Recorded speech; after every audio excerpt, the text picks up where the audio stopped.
इन खबर पर आप सबका स्वागत है। मैं हूं हसीन अहमद। राहुल गांधी क्यों बढ़ा रहे हैं दाढ़ी?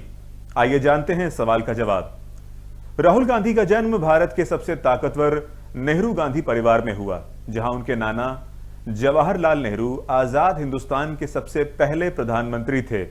दादी इंदिरा गांधी देश की पहली महिला प्रधानमंत्री थी और पिता राजीव गांधी देश के सबसे युवा प्रधानमंत्री थे।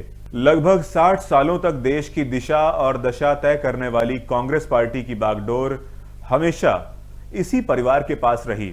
लेकिन आज जब देश आजादी के 75वें साल का जश्न मना रहा है, तो यह पार्टी खासी मुश्किलों में नजर आ रही है।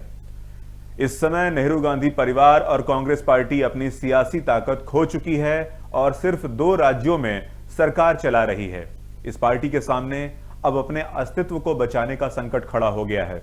इसी वजूद की लड़ाई को लड़ने के लिए पिछले 3 महीनों से गांधी परिवार के चिराग राहुल गांधी सफेद टी-शर्ट, ट्राउजर और स्पोर्ट शूज पहने सड़कों पर कांग्रेस का झंडा बुलंद कर रहे हैं, जिसे नाम दिया गया है भारत जोड़ो यात्रा का।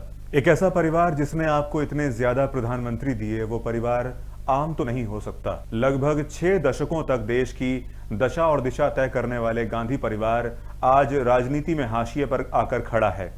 राहुल गांधी के परिवार में पैदा होने की वजह से कई सियासी फायदे और कुर्बानियों का लगातार सिलसिला चलता रहा। अब हम बात करेंगे इन्हीं तमाम सिलसिलों के बारे में। राहुल गांधी को गांधी परिवार में जन्म लेने का बहुत फायदा हुआ और साथ ही साथ नुकसान भी। उन्होंने अपने पिता और दादी को खोया और सक्रिय राजनीति में हमेशा विपक्षी दलों की आलोचना या तनकीद के शिकार हुए। एक ऐसे समय में जब कांग्रेस अपने अस्तित्व को लेकर गहरा संघर्ष कर रही है और पार्टी लगभग भारत की राजनीति से गायब होने की कगार पर पहुंच गई है, तब राहुल गांधी ने कांग्रेस को एक नई दिशा देने का संकल्प लिया है। हालांकि कुछ लोगों ने इसे प्रधानमंत्री नरेंद्र मोदी के किए गए प्रयोग के तर्ज पर लिया है। कोरोना महामारी से जूझते समय प्रधानमंत्री नरेंद्र मोदी की बढ़ी हुई दाढ़ी को राजनीति जानने वालों ने पश्चिम बंगाल के विधानसभा चुनावों से जोड़कर देखा और इल्जाम लगाया कि वो रविंद्रनाथ टैगोर की तरह दिखकर बंगाल के लोगों को लुभाना चाहते हैं। इसी क्रम में अब हम बात करेंगे राहुल गांधी के बारे में, जिन्होंने अपनी भारत जोड़ो यात्रा के दौरान दाढ़ी बढ़ाई। ऐसा माना जाता है कि राहुल गांधी अपनी सियासी छवि को लेकर खासा परेशान थे और जिस तरह से उनकी छवि एक गंभीर नेता की नहीं थी, उन्होंने शायद इस बात पर विचार किया और दाढ़ी को ऐसा स्वरूप दिया जैसा आज हम और आप देख रहे हैं। अब हम बात करेंगे अंदर की। अगर राहुल गांधी की दाढ़ी को ध्यान से देखें तो पता चलता है कि उनकी दाढ़ी व्यवस्थित नहीं है। उन्होंने अपनी दाढ़ी को ट्रिम नहीं किया है, जो कि ऐसा आभास देता है कि वो अपने राजनीतिक कामों में पूरे जी जान से लगे हुए हैं।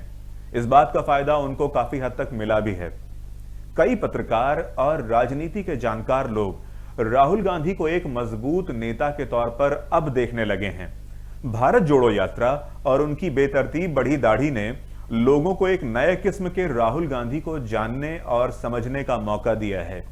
आपको कई ऐसी सोशल मीडिया वेबसाइट्स मिल जाएंगी जहां राहुल गांधी को कार्ल मार्क्स जैसा दिखाया जा रहा है। फिलहाल राहुल गांधी की पार्टी को हिंदुस्तान की सियासत में बने रहने के लिए एक अच्छी खासी जोर आजमाइश करनी पड़ेगी और जनता के सामने एक मजबूत नेता के तौर पर उभरना होगा, ताकि कांग्रेस की भारतीय राजनीति में प्रासंगिकता बनी रहे। ऐसी तमाम जानकारियों के लिए बने रहिए इन खबर के साथ। इन खबर चैनल को सब्सक्राइब करें।